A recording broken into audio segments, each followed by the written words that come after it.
Ekonomi, selamat datang di Sapa Civitas episode yang ketiga. Setelah di episode pertama dan kedua kemarin, kita sudah kedatangan Bapak Dekan dan Kepala Departemen Ilmu Ekonomi, yaitu Bapak Syakir. Di episode ketiga ini nggak kalah seru nih, karena kita kedatangan Kepala Departemen Manajemen, yaitu Bapak Harjum. Selamat pagi, Bapak Harjum. Selamat pagi, Mbak Anggi. Assalamualaikum warahmatullahi wabarakatuh. Sehat, Bapak? Alhamdulillah, ya sehat. Alhamdulillah. Jadi Bapak, Sapa Civitas ini adalah program kerja yang mana tujuannya kita mau mengenalkan nih Pak ke teman-teman FEB, civitas-civitas yang ada di FEB Undip, seperti itu Pak. Jadi bisa lebih kenal. Nah, sebelumnya kita sudah share question box di Instagram BEM FEB Undip. Jadi pertanyaan-pertanyaan yang ditanyakan ini adalah pertanyaan langsung nih Pak dari teman-teman FEB yang penasaran dengan Pak Harjum, seperti itu Pak. Sebelumnya kami juga mau mengucapkan terima kasih banyak ya Pak karena telah menyempatkan waktunya untuk berpartisipasi dalam program kerja kami. Oke, mungkin bisa langsung kita mulai aja Pak Harjum ke pertanyaan yang pertama Pak dari teman-teman. Oke, jangan sulit-sulit loh. Ya. Oke. Oke, kita mungkin ada teman-teman FEB yang nanya nih Pak. Rutinitas yang Bapak lakukan sebagai Kepala Departemen Manajemen itu seperti apa nih Pak? Karena mungkin teman-teman penasaran, kira-kira Pak Kadep ini rutinitasnya ngapain aja gitu Pak? Boleh misalkan jawab Bapak. Oke, ini saya periode kedua Kadep. Jadi di periode pertama itu kita di FEB, Kepala Departemen itu masih merangkap Kaprodi, Kepala Program Studi. Nah ini di periode kedua itu sudah dipisah. Jadi ada Kaprodi, Sekprodi. Sekarang kalau di manajemen ada Pak Mahfud, Kaprodi, Sekprodinya Bu Ismi. Kemudian ada Kepala Departemen, saya Kepala Departemen. Jadi kalau di periode pertama ya saya merangkap dua kerjaan ya, Kadep dan Kaprodi, termasuk ngurusin mahasiswa itu kan. Nah, periode kedua ini saya lebih banyak fokus di departemen itu di pengembangan SDM, di perencanaan kerjasama, kemudian menyusun perencanaan ke depan pengembangan departemen. Di luar rutinitas sebagai dosen gitu. Sebagai dosen ya sekarang ya hampir setiap hari itu di depan laptop gitu ya. Antara rapat, ngajar, bimbingan juga online ya. Tapi kalau saya bimbingan sore bimbingan ya. Kalau rapat itu ya bisa sewaktu-waktu gitu ya. Kadang on call juga Mbak Anggi gitu ya. Kalau lagi ini kita udah planning, wah ini rapat nih. Ya oke lah. Sekarang sih nggak masalah rapat online sih gitu ya. Kadang hidupin dua laptop ya. Yang satu di sini, yang satu di sini ya. Oke, berdasarkan kegiatan Bapak tadi sepertinya sangat produktif ya Pak ya. Pasti sibuk ya Pak dalam sehari-hari, banyak sekali kegiatan yang dilakukan ya Pak Harjum. Betul Pak ya, harus ya. Tetap harus produktif. Walaupun kondisi seperti ini harus tetap produktif ya Bapak ya? Iya harus tetap produktif ya, menyiapkan untuk perkuliahan dan melakukan penelitian harus jalan ya. Saya juga jadi ini 2 semester diminta jadi DPL KKN ya, walaupun KKN-nya online gitu ya tetap mendampingi mahasiswa. Baik Bapak, pertanyaan selanjutnya mungkin teman-teman dari manajemen ataupun ini kepo nih Pak. Ada nggak sih Pak selama Bapak menjabat sebagai Kepala Departemen ada pengalaman unik nggak Pak dalam menghadapi atau mengurus mahasiswa manajemen itu seperti apa Pak? Oh banyak ya, terutama dengan masalah mahasiswa ya, biasanya mahasiswa itu datang ke departemen atau datang ke prodi itu kan kalau sudah bermasalah. Ya. Orang tua juga begitu ya, selama anaknya kuliah gitu sih dia lancar-lancar aja, dia mungkin nggak ke kampus atau dia nggak cari informasi ke kampus, tapi ketika anaknya mulai bermasalah mungkin nanti dia akan datang ke kampus ketemu ketua departemen ya gitu. Jadi dosen juga begitu ya. Jadi kan kepala departemen itu menghadapi mahasiswa, orang tua, dosen, karyawan ya. Nah, kalau prestasi oke. Tapi kalau yang bermasalah gitu ya, kita harus mendamaikan anak sama orang tua gitu ya. Anak saya begini gitu. Ya, setelah kita telusuri ya ternyata masalahnya bukan hanya di anaknya, orang tuanya juga bermasalah gitu ternyata gitu ya. Oke, kamu keluar dulu dari ruangan deh, ini apa anaknya kita ngomong dari hati-hati ke orang tua, oh ternyata begitu. Masuk ketemu ya, orang tuanya menangis rangkulan sama anaknya ya. Hal yang apa ya seperti itu ya permasalahan. Ada orang tua ya yang tadinya ketika masukin anaknya ya secara ekonomi bagus, usahanya lancar gitu, tapi namanya kan di tengah jalan bisnisnya turun, nggak bisa bayar UKT ya, kita kan harus mencari solusinya gitu ya. Nah, kalau yang paling jadi saya ada keponakan juga ya di manajemen gitu, kuliah gitu ya. Nah, jadi kuliah gitu. Nah, dia mau ketemu ke ruangan saya gitu. Terus ngantri masuk ke ruangan saya, salaman gitu. Loh kok tanganmu dingin banget gitu ya. Ternyata dia gemetar juga mau ke ruangan saya. Jadi kalau mahasiswa itu ruangan Pak Harjum itu angker gitu, mengerikan gitu. Padahal enggak juga ya, saya santai-santai aja gitu prosesnya. Jadi keponakan saya masuk gitu dia. Padahal setiap hari di rumah ketemu saya gitu ya. Kalau udah di kampus lain cerita gitu ya. Ya hal yang seperti itu oke ya. Yang hubungannya dengan mahasiswa gitu ya. Dengan mahasiswa seperti itu. Ya seperti itu ya Bapak. Pak, kita balik pertanyaannya. Kalau kami boleh tanya, sewaktu kuliah dulu Pak Harjum ini tipe mahasiswa yang seperti apa Pak kira-kira? Iya, saya tipe mahasiswa Pak. Ya, saya kuliah rajin. Saya aktivis. Ya, saya aktif di Senat. Ya, saya aktif di pengurus di Kopma, Koperasi Mahasiswa. Saya aktif di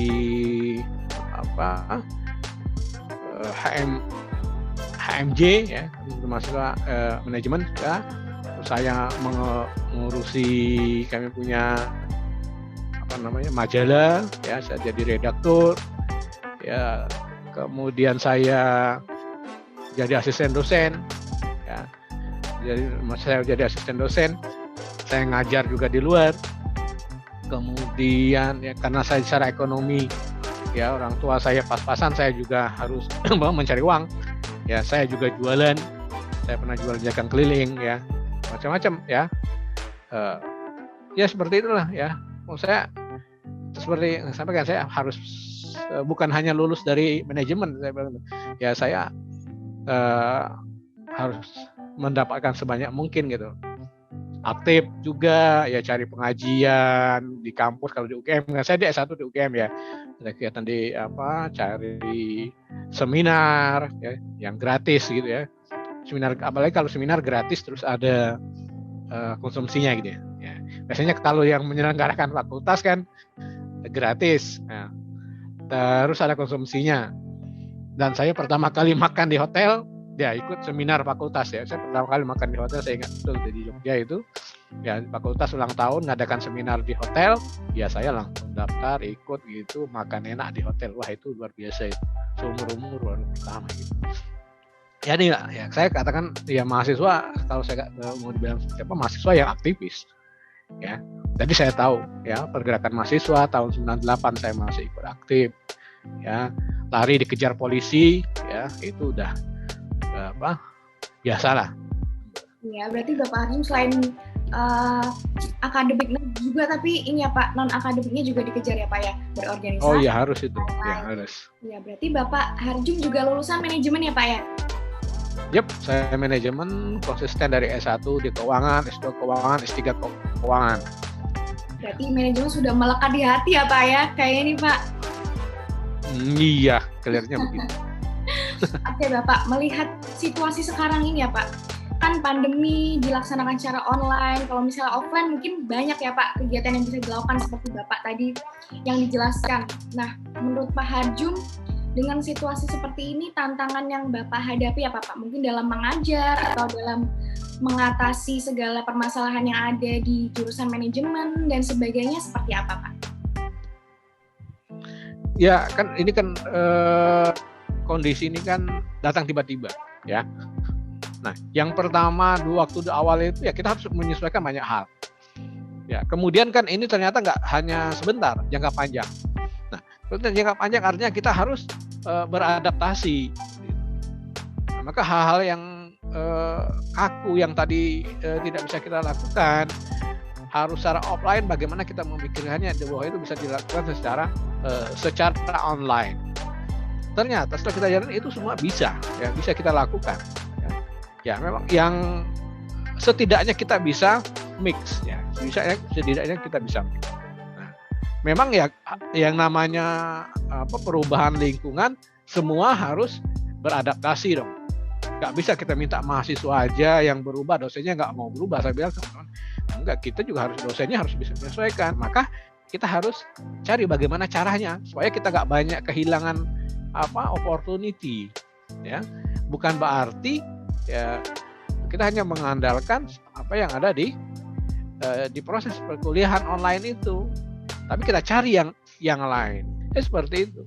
Harus beradaptasi. Bukan yang terpintar di antara kamu yang akan survive, ya. Tapi yang akan survive itu adalah orang yang bisa beradaptasi. Jadi di sini kita sama-sama ini ya Pak, merubah diri supaya bisa beradaptasi ya Pak. Nggak cuma dosen, nggak cuma mahasiswa, tapi di sini kita bersama-sama ya Pak supaya iklim belajarnya, iklim prestatifnya mahasiswa FEB Undip tetap terjaga seperti itu ya Pak. Harus ya seperti itu. Nah Pak, kalau dari kacamata Bapak melihat mahasiswa manajemen ini karakteristiknya seperti apa sih Pak? Atau mungkin ada perbedaan dengan mahasiswa di jurusan lain di FEB seperti apa Pak kira-kira? Manajemen itu kan belajar ilmu dan seni ya. Manajemen itu ilmu dan seni. Kemudian lingkupnya itu sangat luas ya, ilmu manajemen itu, makanya kan ada marketing, ya ada finance, ada SDM, ada operations ya. Itu sefungsional aja itu ya. Nah, maka mahasiswa manajemen seharusnya orangnya lebih fleksibel, kemudian orientasinya itu pada penyelesaian masalah, karena ilmunya gitu ya. Kalau di rapat gitu manajemen kan mesti ngedengar dulu ini, terus solusinya bagaimana, terus apa yang harus kita lakukan. Anak manajemen, anak ISP ini dasarnya apa, filosofinya apa ini. Anak akuntansi ini kira-kira biayanya berapa. Terus nanti ya, kalau bicara ini yang bisa kita hemat apa, ya, lebih kurang begitulah. Tapi yang tidak harus itu ada juga ya, mix itu. Kalau ya menurut saya seperti itu pengetahuan. Ya betul sekali Pak. Ngomong-ngomong jurusan manajemen ya Pak, kan kalau saya lihat jurusan jurusan kita udah nggak punya jurusan, departemen maaf Pak. Iya. Oke. Ya, departemen manajemen ya. Departemen manajemen ini kalau yang saya lihat ya Pak, prospek kerjanya itu mengarah juga ke wirausaha, bisnis seperti itu ya Pak ya. Banyak alumni yang mungkin merintis karirnya di situ ya Pak ya. Nah dari Bapak sendiri Pak, Bapak berkecimpung juga nggak nih Pak di dunia bisnis atau fokus saja untuk mengabdi di dunia pendidikan atau seperti apa Pak? Ya, saya sebenarnya senang juga bisnis ya. Saya sempat coba beberapa bisnis ya, kecil-kecilan gitu ya. Tapi bisnis itu nggak bisa disambi ya. Pengalaman bisnis itu nggak bisa disambi, harus fokus. Saya pernah buka toko buku online ya gitu. Saya pernah packing madu gitu ya. Saya pernah buka madu gitu ya. Terus kalau kita fokus ke bisnis juga kerjaan kita sebagai dosen itu juga nggak bisa optimal. Karena pada satu titik saya putuskan bahwa saya fokus karena ya cita-cita seorang dosen itu kan dia harus bisa menjadi guru besar. Kayak gitu. Kalau guru besar itu harus banyak meneliti, yang menjadi profesor itu ya harus banyak melakukan publikasi, itu nggak bisa disambi. Makanya saya akhirnya ya bisnis itu saya stop gitu ya. Nah, walaupun ketertarikan saya itu kan saya di awal juga untuk inkubator bisnis ya, saya sama Pak Idris ya, sama ya, saya ikut membangun ya inkubator bisnis ya. Sekarang itu saya sebelum ketua departemen, saya ketua ya KKIB ya, inkubator bisnis gitu. Jadi, kemudian saya pernah juga di sektor ini, saya pernah jadi komisaris juga di BPR ya, walaupun nggak lama gitu. Nah, sekarang saya fokus di dosen saja, samping ya kadang diminta Pak Wali ya untuk analisis investasi ya. Jadi staf di pemerintah Kota Semarang itu untuk penasihat investasi wali kota gitu. Itu aja sih, Mbak. Selebihnya banyak fokus di dosen. Gitu, oke. Ini saya semakin gak heran Pak, kenapa Pak Harjum bisa jadi kepala departemen, karena jenjang karirnya sebelumnya udah keren-keren banget tadi ya Pak, saya dengar. Iya ya, harus begitu ya. Oke, mungkin buat teman-teman yang ada di rumah mungkin bisa kita berkaca ya dari Pak Harjum. Di masa muda ini kita sebaiknya mengambil kesempatan sekecil apapun untuk mengembangkan diri, seperti itu ya Pak ya? Betul. Ya, karena kadang kesempatan itu nggak datang 2 kali. Betul. Ya. Muda juga ya Pak ya? Bisa. Oke, baik Bapak. Mungkin buat teman-teman di rumah bisa dicontoh. Jadi kita mumpung masih muda, kita harus mengepakkan sayap kita untuk bergabung di organisasi ataupun mengembangkan potensi diri di akademik maupun non akademik. Barangkali nanti kita bisa beberapa tahun kemudian gantian nih Pak, jadi kadepnya di salah satu jurusan di FEB Undip departemen ya.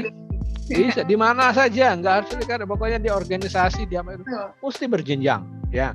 Mesti pengalaman itu yang memang dibutuhkan ya. Skill itu nggak mungkin datang dari langit, itu ujuk-ujuk kan nggak mungkin. Mesti ditempa dari pengalaman. Ya. Oke, baik Bapak. Mungkin di sini bisa jadi pelajaran buat teman-teman di rumah. Nah, mungkin sebelum pertanyaan terakhir Pak, kita pertanyaan intermezzo dulu ya Pak ini. Hobi Pak Harjum itu apa sih Pak sebenarnya? Hobi banyak sebenarnya. Ya, sebenarnya saya hobi baca, hobi jalan-jalan. Ya, kalau olahraga sepeda, tapi udah lama nggak sepedaan. Jalan-jalan saya hobi. Sama untuk yang outdoor ya. Saya senang ke gunung, ke laut, ke pantai gitu. Kalau bisa diving, bisa snorkeling gitu. Kalau saya ke daerah biasanya dulu sebelum pandemi itu mesti saya cari diving, snorkeling gitu ya. Ya belajar gitu. Itu hal yang saya kira hobinya ya seperti itu. Wah, di kondisi seperti ini jadi terhambat ya Pak hobinya ya buat jalan-jalan kemana-mana. Iya. Tapi ya kadang cari aja tempat-tempat baru seputar Semarang gitu ya. Ya tempat wisata yang tidak terkenal ya gitu aja. Yang bisa kita datangi, yang nggak ramai. Ya. Oke, semoga kondisinya bisa segera pulih ya Pak ya, supaya juga bisa lanjut jalan-jalan lagi kemana-mana. Iya. Oke Bapak, ini mungkin pertanyaan terakhir nih Pak, yang paling banyak ditanyakan sama teman-teman. Kalau kami semua melihat ya Pak, manajemen itu mahasiswanya tuh paling santai Pak, paling santai dan paling asik. Nah itu menurut tanggapan Bapak seperti apa Pak? Apakah seperti itu juga, dan Bapak menganalisis kenapa bisa seperti itu ya gitu Pak? Ya, saya dosen manajemen, saya nggak pernah mewajibkan mahasiswa mengerjakan tugas. Kalau saya bilang tugas itu hak Anda. Kalau Anda kerjakan, saya koreksi. Kalau enggak, ya mau Anda ya dapatnya E. Ya, nggak ada nilai. Pak, ujian itu wajib nggak? Enggak. UAS, UTS, itu hak Anda. Kalau Anda ikut, nanti saya nilai. Kalau enggak, ya sudah, nggak apa-apa. Ya itu hak Anda gitu loh. Nah, tipikalnya ya dosen manajemen tuh kayak gitu. Tapi Anda sebagai mahasiswa harus mikir. Makanya do your best, kerjakan yang terbaik. Ini tugasnya begini-begini. Saya bisa kasihkan. Ini loh, yang baik itu seperti ini. Kalau yang baik seperti itu, berarti kan kita harus pikir bagaimana bikin yang lebih baik. Ya kalau dari segi nilai pasti nilainya A. Ya. Jadi kalau di kedokteran nggak bisa begitu. Makanya nggak santai anak kedokteran. Ya, mungkin di akuntansi beda. Ya, tugasnya harus ini. Ya, harus kerjakan. Harus ini. Kalau ya di manajemen itu nggak dikerjakan nggak apa-apa, tanggung sendiri resikonya. Loh, kok begitu prosesnya? Karena begitulah proses dari pembelajaran. Anda belajar manajemen itu belajar tentang risiko. Karena ilmu yang kita ajarkan aja, misalnya di keuangan, Anda bicara risk and return. Ya mesti hasil yang baik itu diikuti oleh risiko yang tinggi. Nggak mungkin ya high return low risk gitu ya. Ya saya bilang mahasiswa, Anda pengen dapat istri cantik, pinter, ya semua pengen. Ya, udah cantik, pinter, kaya lagi anak tunggal gitu ya. Kira-kira yang dibutuhkan ya calon suami yang seperti apa gitu ya. Ya kalau Anda cuma average ya nggak mungkin lah berharap gitu ya. Begitu juga ya. Anda pengen suami yang yang udah ganteng, ya punya masa depan bagus gitu. Ya semua cewek juga pengen sama dia. Nah itu kan high return itu, risikonya juga tinggi. Nah itu pelajaran di manajemen ya seperti itu. Jadi kalau kelihatan santai anak manajemen itu berarti dia nggak memahami sebenarnya dia itu sedang belajar apa. Gitu. Harusnya dia nggak santai. Dia harus menyibukkan diri ya untuk membentuk siapa dirinya ke depan. Itu Mbak. Oke, baik Bapak, menarik sekali jawabannya tadi. Mungkin yang kami lihat tuh depannya santai Pak, tapi belakangnya mereka bekerja keras gitu Pak. Oh iya harus ya. Harus. Kalau gitu, kalau nggak bekerja keras kan nggak mungkin ya alumni kita berhasil gitu. Ya. Oke, baik Bapak. Mungkin itu adalah pertanyaan terakhir Pak yang mau ditanyain sama FEB Undip kepada Pak Harjum. Nah, mungkin sebelum penutupan Pak, dari Pak Harjum ada nggak Pak sepatah kata, dua patah kata untuk teman-teman di rumah yang mau nonton YouTube BEM FEB Undip ini? Boleh silahkan Pak. Oke, ya saya dari awal saya jadi dosen saya katakan. Ya, saya S1 saya di UGM, S2 saya di UI, S3 saya Undip. Ya. Anak UGM itu dia mikir dulu baru ngomong. Sangat terstruktur. Kalau anak UI ngomong dulu baru mikir. Indonesia ini punya mereka gitu. Saya pernah 2 tahun situ, saya pernah ngajar gitu. Jadi dia ngomong dulu baru mikir. Terus kita anak Undip mau gimana? Kalau kita nggak ngomong, nggak mikir, selesai kita. Ya. Tapi kalau kita mengalahkan ya anak UGM, anak UI, anak ITB yang lain di Indonesia, maka kita harus bisa ngomong dan mikir dalam waktu yang bersamaan. Pasti kita bisa kalahkan. Ya. Itu Mbak, ya. Harus bisa mikir, ngomong bersama. Pasti jos. Ya. Oke, baik Bapak. Terima kasih banyak. Mungkin kita sudah sampai di penghujung acara Pak. Saya mau mengucapkan terima kasih banyak kepada Pak Harjum telah menyempatkan waktu untuk bisa berpartisipasi dalam acara kami. Mohon maaf kalau misalnya dari kami ada kesalahan ya Pak. Ya sama-sama, saya juga kalau ada yang saya sampaikan kurang berkenan atau menyinggung perasaan. Oke, siap Bapak. Mungkin saya tutup dulu nih Pak kepada teman-teman yang di rumah. Terima kasih banyak teman-teman sudah nonton keseluruhan video kami Sapa Civitas dengan Kepala Departemen Manajemen yaitu Bapak Harjum. Stay tune terus di Sapa Civitas episode selanjutnya karena nggak kalah keren, nggak kalah bagus, dan nggak kalah menarik topik-topik yang akan dibahas. Terima kasih teman-teman semuanya. Mohon maaf kalau ada kesalahan. Dadah!